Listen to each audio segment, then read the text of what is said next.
मुंडे साहेबांवर प्रेम करणाऱ्या लोकांना लाभो आणि सदैव त्यांच्या भविष्याचा विचार, त्यांच्या भविष्याचा वेध घेणारं नेतृत्व लाभो, हीच तुमच्या सर्वांच्या समोर मी ईश्वराला, भगवान बाबांना प्रार्थना करते. आज हा कार्यक्रम आहे. या कार्यक्रमासाठी शिवसेनेचे जिल्हा प्रमुख भाऊसाहेब घुगे यांच्या घरी भेट होती खरं तर. आणि आमचे बंधू आमदार मुंडे साहेबांचे लाडके अर्जुन भाऊ हे मला म्हणले, ताई मी पुढे जाऊन थांबतो.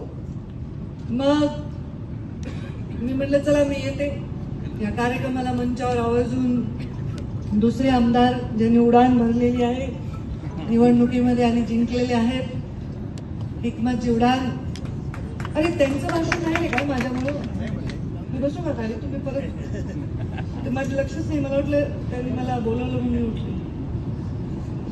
आमचे दुसरे उजव्या बाजूला बसलेत छोटे भाऊ बुलढाण्यातून आलेले आहेत, सिंदखेड राजाचे आमदार मनोज कायंदे, संपर्क प्रमुख पंडित दादा भुतेकर, विष्णुभाऊ पाचफुले शहराचे प्रमुख, भाऊसाहेब घुगे, त्यांचा सर्व परिवार आणि समोर उपस्थित असलेले सर्व वडीलधारी मंडळी, माझ्या माता भगिनी. आपल्या गच्चीवर पूर्ण भरलंय तिकडे वाटतं.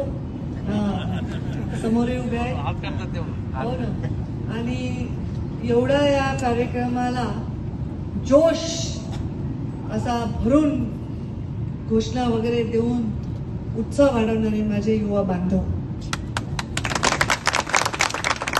एखाद्या आपल्या नेत्याच्या घरी, आपल्या सहकार्याच्या घरी आपण जेव्हा भेट देतो तर अशी अपेक्षा असते त्याच्या घरचे 4-5 लोक, आजूबाजूचे 5-10 लोक आपण बसू, चहा पिऊ, ते आपल्याला सत्कार करतील. पण माझ्या बाबतीत असं कधीच होत नाही. मला कधीच चांगला चहा प्यायला मिळत नाही. कारण मी गेल्यामुळे महिला एवढ्या उत्साहात असतात की त्या सगळ्या तयार होऊन म्हणजे मला सोडायला तयार नसतात. मग आता माझं असं ठरलंय की ज्यांच्या घरी मी जाते त्या पुरुषांनी चहा करून पाजवला पाहिजे मला. हा, हे बरं केलं. तर इतकं प्रेम, इतका जल्लोष. मला या सगळ्या गोष्टीने एखाद्याला मस्ती येईल ना थोडं, अरे मी गेले, असे लोक, एवढी गर्दी, अमुक तमुक, मला टेन्शन येतं. मला वाटतं बाबा मी एवढ्या लोकांच्या अपेक्षा कशा पूर्ण करू, खूप टेन्शन येतं मला. बोलू द्या बोलू द्या, रोको नका. आता मी मनाच्या आधीच ते म्हणले मला की ताई आम्हाला काही अपेक्षा नाही, तुम्हाला बघायला भेटलं हीच आमची अपेक्षा आहे. मला अजून टेन्शन येतं. कारण दुसऱ्या राजकारण्याकडे काही बाबा काम असेल, बदली असेल, फंड असेल, मला तर नुसतं बघायचीच अपेक्षा आहे. बरं, बघायची अपेक्षा म्हणजे सकाळी 7 वाजता तोंड मी आरशात पाहिल्यावर रात्री 2 वाजेशिवाय बघतही नाही. त्यामुळे आता मी अशीच आहे बघा. हे आता मला बघावं का वाटतं रे तुम्हाला? तुमच्या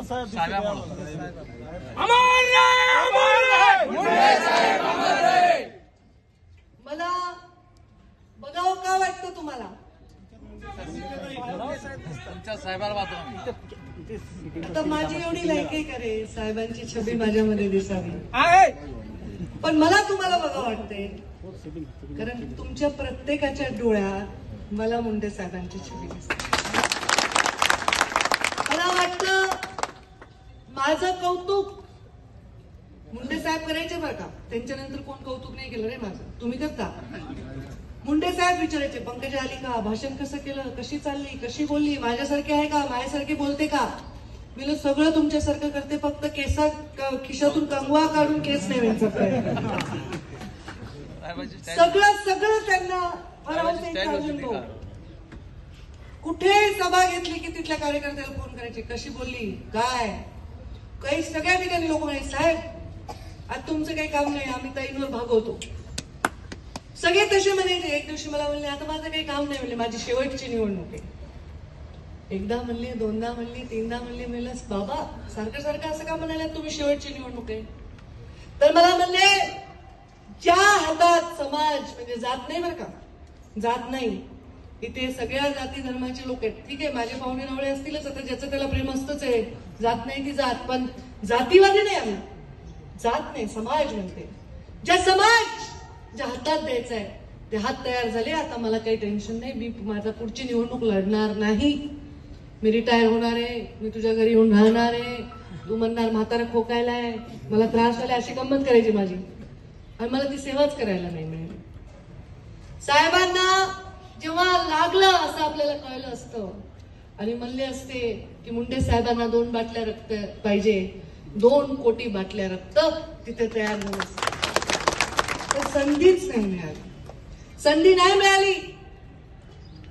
तेव्हा मी राजकारणात काम करते. बघा, राजकारण आहे.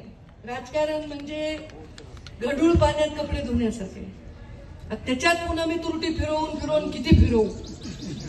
आता ठरवून सुपारी असते, लोक बोलतात, आरोप करतात, काहीही बोलतात, येणं न घेणं, कशातही आपलं नाव ओढतात. पण मी राजकारणात का आहे हे सगळ्यात त्यांनी ऐकावं. जे खोटं बोलतात, आरोप करतात, अशी लोक असतात जगात. त्यांनी ऐकावं ज्यांचं स्वतःच्या वडिलांवर प्रेम आहे आणि ज्यांनी स्वतःच्या वडिलाला गमावलंय. माझ्या तुमच्या नजरेत जे गोपीनाथ मुंडे मला दिसतात आणि जे मला बघतात ना, ती नजर खाली न जाऊ देण्यासाठी मी राजकारणात.